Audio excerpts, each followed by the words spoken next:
ஆண்டவராகிய இயேசு கிறிஸ்துவின் விலையேறப்பட்ட நாமத்தினாலே ஆண்டவர் அடியனுக்கு கொடுத்த ஏஜே பவர் மினிஸ்ட்ரியின் சார்பிலே அன்பின் நல்வாழ்த்துக்களை தெரிவித்துக் கொள்கிறேன். எனக்கு அருமையானவர்களே, அனுதினமும் இணையதளத்தின் மூலமாய் கர்த்தருடைய வார்த்தையின் நிமித்தம் நீங்களும் நானும் சந்தித்து வருகிறோம். கர்த்தர் மகிமைப்படுவாராக.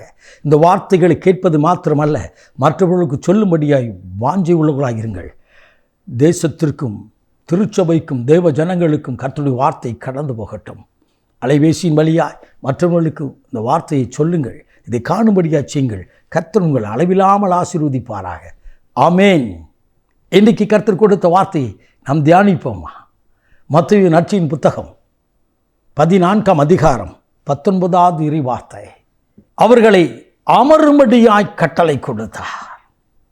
ஆண்டவர் ஜனங்களை பார்த்து சொல்கிறார்.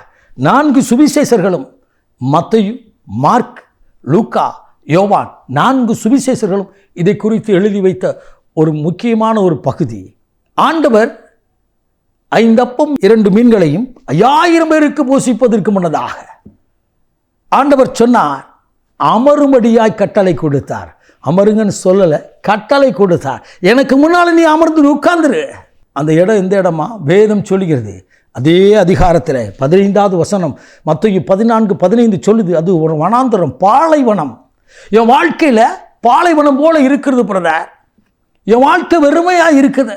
எவ்வளோ சம்பாதிக்கிற, எவ்வளோ வருமானம் வருது, ஆனாலும் என் வாழ்க்கையில் நிறைவில்லைன்னு சொல்லி நிற்கிற உன்னோடு கூட கர்த்தர் பேசுகிறார்.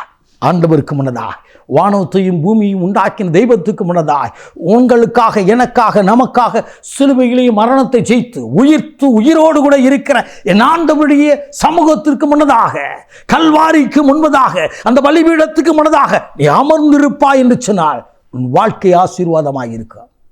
வேதம் சொல்கிறது. அது மாலை நேரம் ஆயிற்றா? மாலைன்னா என்ன நிலைமை? சூரியன் அஸ்தமிக்கும் நேரம், அதாவது இருள் இருக்கிற நேரம். என் வாழ்க்கையிலே அப்படித்தான் பிரதர் இருக்குது. சொல்றது நல்லாத்தான் இருக்குது. இவ்வளோ பிரச்சனையோடு நான் எப்படி நிற்க முடியும்? ஆம், எனக்கு அருமையானவர்களே, சிங்க கோய்க்கோட தான் தானியேல் ஜெபித்தார் என்று என்னுடைய வேதம் சொல்கிறது. சத்துருக்கள் விரட்டும் பொழுதுதான் மலை மேல் ஏறி நின்று தாவீது முழங்கால் படியிட்டு ஆண்டவரை நோக்கி ஜெபித்தார் என்று வேதம் சொல்கிறது. பாடுகளை ஏற்றுக்கொள்ளும் முன்னதாக தான் கெத்செமனி தோட்டத்தில் என் அப்பன் இயேசு உங்களுக்காக, எனக்காக வேர்வை ரத்தத்தின் பெருந்துளிகளாய் பூமியிலே சிந்தினார் என்று என் வேதம் சொல்கிறது. இதை கேட்டுக்கொண்டிருக்கிற எனக்கு அருமையான தாயை, தகப்பனை, பிரியமான தம்பி, தங்கையை, கர்த்தர் உங்களோடு கூட பேசுகிறார். ஆண்டவருக்கு முன்னதாய் அமர்ந்திருந்து பாருங்கள். கர்த்தர் உங்களை ஆசீர்வதிப்பார். கர்த்தருடைய ஆவியானவர் உங்களை ஆசீர்வதிப்பார். எனக்கு அருமையானவர்களே, சங்கீத புத்தகத்தில் 40ஆம் அதிகாரம் அழகாய் சொல்கிறது. பொறுமையோடு கர்த்தருக்கு முன்னதாய் காத்திருந்தேன். அவரோ என்னை சேற்றிருந்து, உளையான சேற்றிருந்து, குழியிலிருந்து என்னை தூக்கி எடுத்தார், உயர்ந்த ஸ்தானத்திலே அமர பண்ணினார். நன்றாய் கவனிங்கள். இந்த வனாந்தரத்தில் உட்காருன்னு சொன்ன உடனே எல்லோரும் கீழ்ப்படிச்சிட்டாங்க. சிசில் கீழ்ப்படிச்சிட்டாங்க. ஆண்டவர் சொன்னார், எண்ணத்தை கொண்டு வாங்கப்பா. என்னப்பா இருக்குது? ஒரே ஒரு பையன் கையில் இந்த ஆகாரம் தான் இருக்குது, கொண்டாங்க.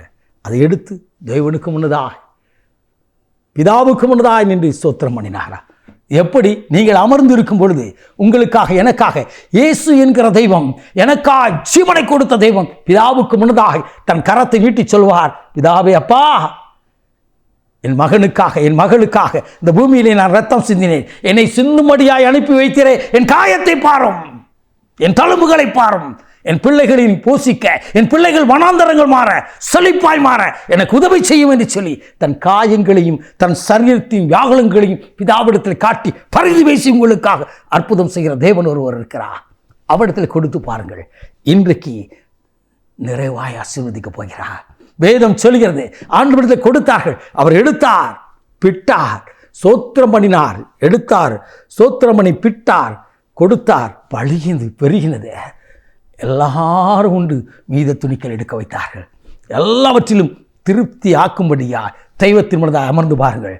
உங்கள் குறைகள் நிறைவாகும், உங்கள் வியாதிகள் சுகமாகும், உங்கள் பாரங்கள் மாறிப்போகும். அற்புதம் பெற்றுக்கொண்டு ஆசீர்வாதம் உள்ள ஆண்டவராகிய இயேசு கிறிஸ்துவை பற்றி பிடித்துக் கொள்ளுங்கள். தேவன் உங்களை ஆசீர்வதிப்பாராக. இன்றைக்கு நாம் ஜெபிப்போமா? மகா பரிசுத்தமுள்ள தகப்பனே, இன்றைக்கு உம்முடைய சமூகத்தில் அப்பா அமரும்படியாய் எங்களுக்கு போதித்தீர நீர் ஆசீர்வாதத்தை கொடுப்பீராக. ஒவ்வொரு பிள்ளைகளின் பற்றாக்குறைகள் மாறட்டும். விசேஷமாய் நெடுநாள் காத்திருந்து வனாந்திரம் போல் இருக்கிற வாழ்க்கை செழிப்பாய் மாறுவதாக அற்புதம் செய்து மகிழ பண்ணும். இயேசு கிறிஸ்துவின் வெளியேறப்பட்ட நாமத்தில் ஜெபிக்கிறோம் ஜீவனுள்ள நல்ல பிதாவே. ஆமென். God bless you.